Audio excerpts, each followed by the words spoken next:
Hello everyone, last video में हमने देख लिया था पश्चिमी हिंदी उपभाषा का ब्रजभाषा देखा था, खड़ी बोली देखा था, ये रह गया था। ये भी मैंने बता दिया था, तो इसे आप समझ सकते हो। इसके ना नाम से ही समझ सकते हो, मतलब ऐसा बोलना नहीं चाहिए, पर जैसे आप ऐसे इसको समझ सकते हो। जैसे सुनीति सीधी है, कांता कर्कश है, उसकी आवाज़ कर्कश है, अब्दुल गंवार है, गिल क्राइस्ट ये कैसा है, परिनिष्ठित है या मानक है, ठीक है, या गिल क्राइस्ट बहुत मानता है, इस तरीके से। किशोरी दास, जैसे किशोरी खड़ी है, और अन्य भाषा वैज्ञानिक खड़ी या शुद्ध, इस तरीके से खरी या शुद्ध बोल सकते हैं। अब कहने का मतलब है कि इस तरीके से आप लर्न कर सकते हो, ये मैंने आइडिया बताया है, सिर्फ इस तरीके से आप लर्न कर सकते हो, ऐसे एक दूसरे का लर्न कर सकते हो। सुनीति कैसी है, सीधी। कामता कैसा है, कर्कश है। अब्दुल गंवार और गिल क्राइस्ट कैसा है, गिल क्राइस्ट मान लो कि मानता है, परनिष्ठित या है। किशोरी कैसी है, खड़ी है, खड़ी पाई, तो आपको याद हो जाएगा, ठीक है। अन्य भाषा कैसी है, शुद्ध। इस तरीके से लर्न कीजिए आप, तो ऐसे लर्न हो जाएगा। थोड़ा फ़नी वे में आप लर्न करोगे या थोड़ा बेतुका सा, तो वो लर्न हो जाता है, ठीक है।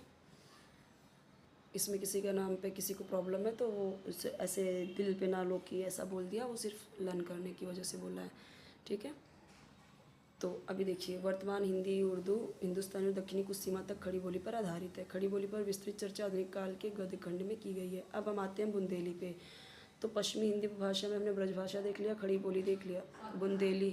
अब जैसा कि मैंने आपको हर वीडियो में बताया है कि जगह के नाम से, लोगों के हिसाब से भाषा का नाम पड़ा है, एक दूसरे से रिलेटेड है। बुंदेली बुंदेलखंड की बोली है, ये तो पता है सबको। बुंदेलखंड नाम कैसे पड़ा, वो बुंदेला राजपूतों की वजह से, वहाँ पे बुंदेला राजपूत ज़्यादा थे, इसीलिए उसे बुंदेलखंड बोला गया और उनकी भाषा को बुंदेली बोला गया। भूभाग की व्यापकता की दृष्टि से बुंदेली पश्चिमी हिंदी की सबसे व्यापक बोली है।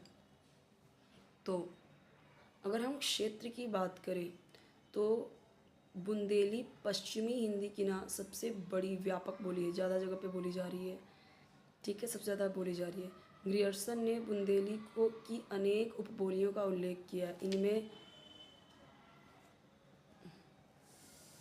लोधांती, पवारी, बनाफरी, खटोला, निभा, कुंदी, भदौरी तथा दक्षिण की मिश्रित बोलियां शामिल है।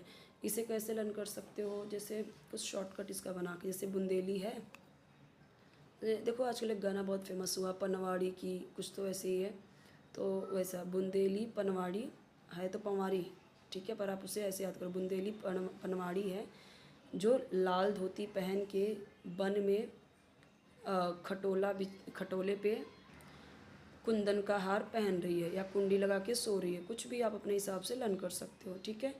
बुंदेली पनवाड़ी लाल धोती पहन के भादों में, यानी भादों के महीने में, भादों में वन में खटोले पे क्या कर रही है, या तो नींद में सो रही है, कुंडी लगा के नींद में सो रही है, ऐसे बोल दो आप, ठीक है, सिंपल है, ठीक है। वन में मान लो वन है, वन वन यानी वन, वन में घर है उसका, जंगल है, जंगल के बीच में घर है, तो घर में क्या कर रही है, कुंडी लगा के सो रही है खटोले पे, तो ऐसे इस तरीके से आप लर्न कर सकते हो, ठीक है। बुंदेली पनवाड़ी लाल भादों, बुंदेली पनवाड़ी भादों में लाल धोती पहन के वन में खटोला बिछा के कुंडी लगा के नींद में सो रही है, ऐसे लर्न कर सकते हो।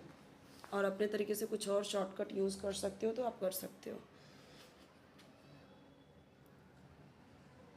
साहित्यिक दृष्टि से बुंदेली काफ़ी संपन्न है। राजपूतों के समय में इसे राजकीय संरक्षण भी प्राप्त हुआ, ओके। क्योंकि साहित्यिक दृष्टि से क्यों बुंदेली काफ़ी संपन्न है, क्योंकि उसमें बहुत सारी रचनाएं हुई हैं, और फिर राजपूत का जब समय आया तो इसके उसे राजकीय संरक्षण भी प्राप्त हुआ। छत्रसाल बुंदेला के कहने पर लाल कवि ने छत्र प्रकाश की रचना बुंदेली में ही की। छत्रसाल बुंदेला, उनके कहने पर, ये जो राजा थे उनके कहने पर लाल कवि ने छत्र प्रकाश की रचना बुंदेली में की। केशव दास और पद्माकर जैसे प्रसिद्ध कवि बुंदेली क्षेत्र से ही आते हैं। यद्यपि उनकी रचनाएं बुंदेली से प्रभावित ब्रजभाषा में हैं। बुंदेली में लोक साहित्य भी पर्याप्त मात्रा में है। ईश्वरी के फाग बहुत प्रसिद्ध हैं। बुंदेली में एक है ईश्वरी के फाग, बहुत ज़्यादा प्रसिद्ध है। आला एक प्रसिद्ध लोकगाथा है।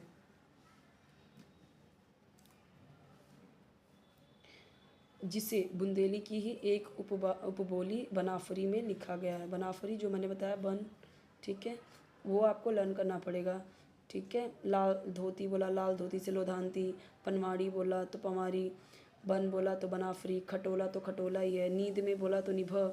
कुंडी लगा के तो कुंदी। भदौरी बोला तो भादव। इस तरीके से धीरेन्द्र वर्मा मानते हैं कि बुंदेली कन्नौजी के समान ही ब्रज की एक उपबोली है। इसके उच्चारण में अल्प प्राणीकरण की प्रवृत्ति मिलती है, जैसे अल्प प्राण आधा ही बोलेंगे, जैसे आधा को आधा बोलेंगे, दूध को दूध, ठीक है, इस तरीके से बोलेंगे।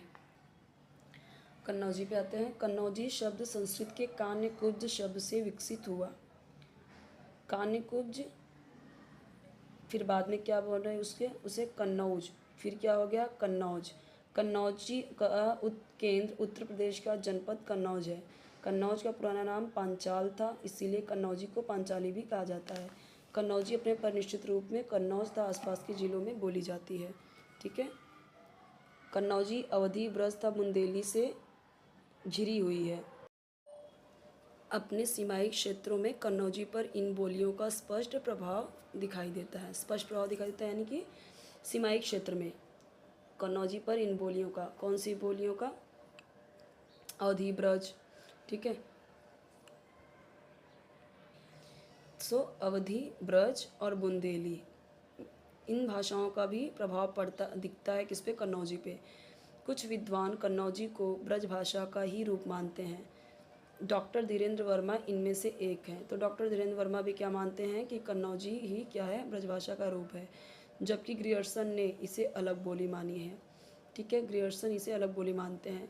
इस बोली में मध्यम ह का लोप हो जाता है, जैसे जाहि उसे जाई बोलेंगे, करह करव, ठीक है, तो ह का लोप हो जाता है इसमें। और यहाँ पे क्या देखने को मिलेगा कि जो हिंदी की अंतिम महाप्राण ध्वनि का यहाँ अल्प प्राणीकरण हो जाता है। जैसे अभी हिंदी में हम देखें तो वो हाथ होता है, हाथ, उसे क्या बोलेंगे, हाथ, हाथ, थ से त हो जाता है। कन्नौजी में अनुनासिकीकरण की प्रवृत्ति अत्यधिक मात्रा में मिलती है, जैसे बात, बांत। तो अनुनासिकीकरण यानी कि वो ज़्यादा दिखेगा, आपको ऐसा लगेगा कि नाक के बल पे लोग ज़्यादा बोल रहे हैं, ठीक है। तो यहाँ पे कुछ ये चीज़ें दी गई हैं। अब हरियाणी यानी हरियाणवी और दक्षिणी भाषा यानी कि दक्षिणी भाषा और दक्षिणी भाषा की विशेषताएं, ठीक है, ये सब हम देखेंगे नेक्स्ट वीडियो में। इसके अलावा आपको कोई भी वीडियो चाहिए तो कमेंट सेक्शन में बताइए। चैनल जरूर सब्सक्राइब कीजिए, वीडियो लाइक कीजिए, फ्रेंड्स के साथ शेयर कीजिए, ओके। बेल आइकन ज़रूर प्रेस कीजिए ताकि जब भी नई वीडियो अपलोड करूँ तो आपको उसका नोटिफिकेशन ईजिली मिल जाए, आप ईजिली देख पाओ उसे।